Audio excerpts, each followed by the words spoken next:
यदि हम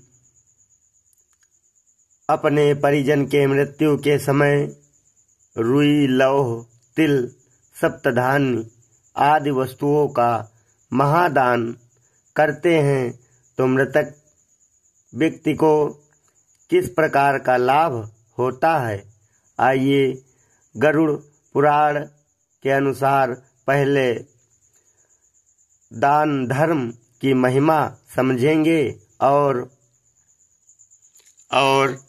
आतुर काल अर्थात मृत्यु काल के दान का वैशिष्ट महत्व।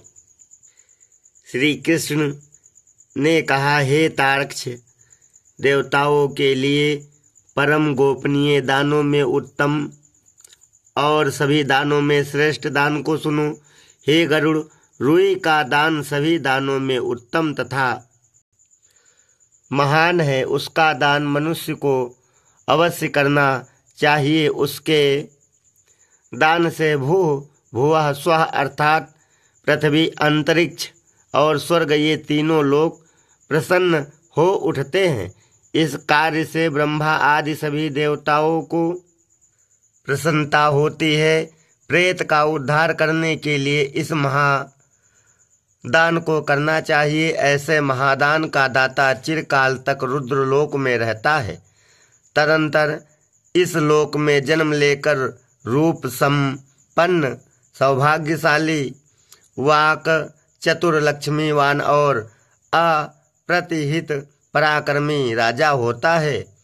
अपने सुकृतों से यमलोक को जीतकर वह स्वर्गलोक में जाता है। जो प्राणी ब्राह्मण को गौ, तिल, भूमि तथा स्वर्ण का दान देता है, उसके जन्मार्जित सभी पाप उसी क्षण विनष्ट हो जाते हैं।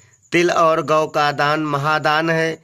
इसमें महापापों को नाश करने की शक्ति होती है।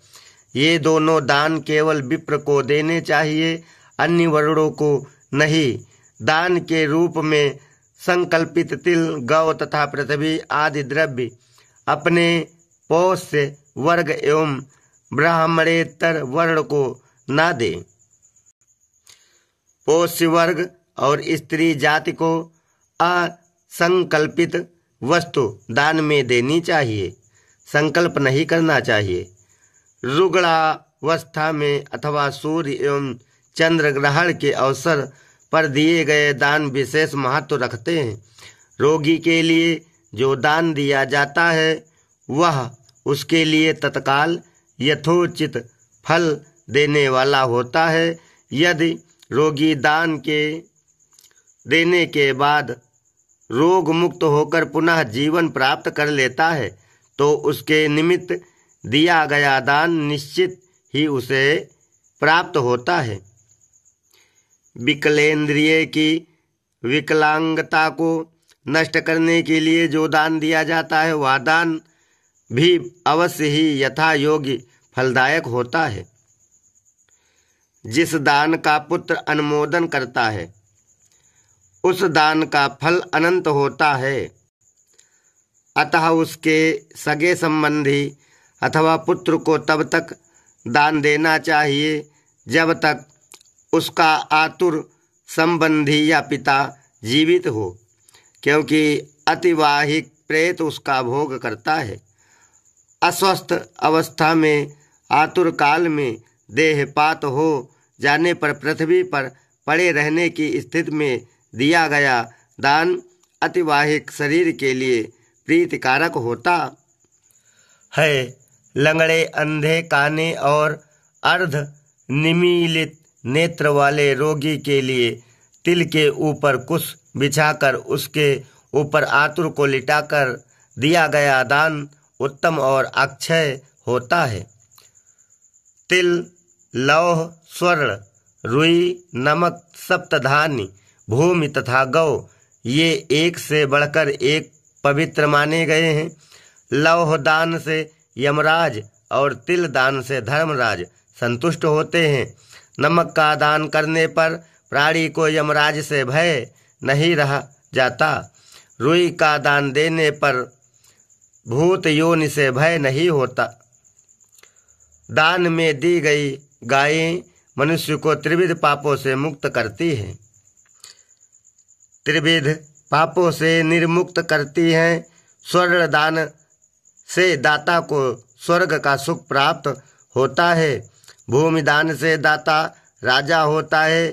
स्वर्ण और भूमि इन दोनों का दान देने से प्राणी को नरक में किसी प्रकार की पीड़ा नहीं होती।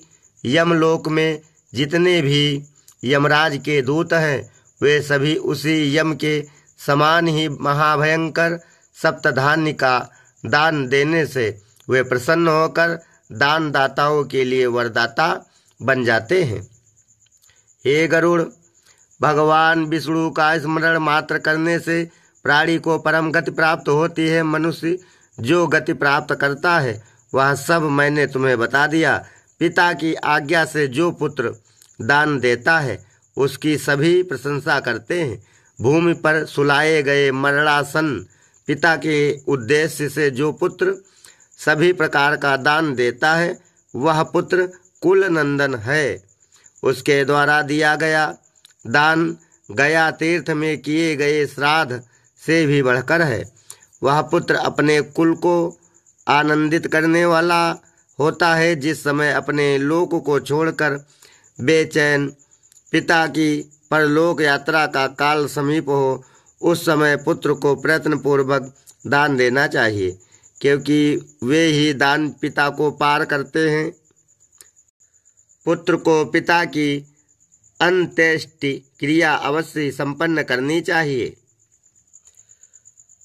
इतना करने मात्र से अन्य सभी बहुविधि दानों का फल प्राप्त हो जाता है, क्योंकि अश्वमेध जैसा महायज्ञ भी इस पुण्य के 16वें अंश की क्षमता नहीं रखता।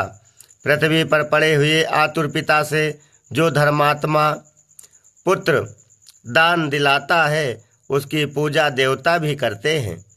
लौह का दान करने वाला दाता महाभयानक आकृति वाले यमराज के निकट न तो जाता है और न तो नारकीय लोक को ही प्राप्त करता है। पापियों को भयभीत करने के लिए यमराज के हाथों में कुठार, मूसल, दंड, खड़ग और छुरी का रहती है। इसलिए प्राणी को चाहिए कि वह ब्राह्मण को लौह दान दे। यह दान यमराज के आयुधों की संतुष्टि के लिए कहा गया है। गर्भस्थ प्राणी, शिशु, युवा और वृद्ध ये जो भी है इन दानों से अपने समस्त पापों को जला देते हैं। श्याम एवं सबल वर्ण के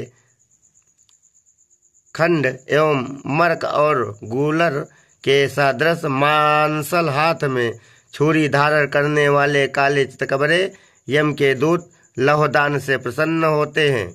यदि पुत्र, पौत्र, बंधु अपने बांधव, सगोत्री और मित्र अपने रोगी के लिए दान नहीं देते हैं तो वे ब्रह्महंता के समान ही पापी हैं।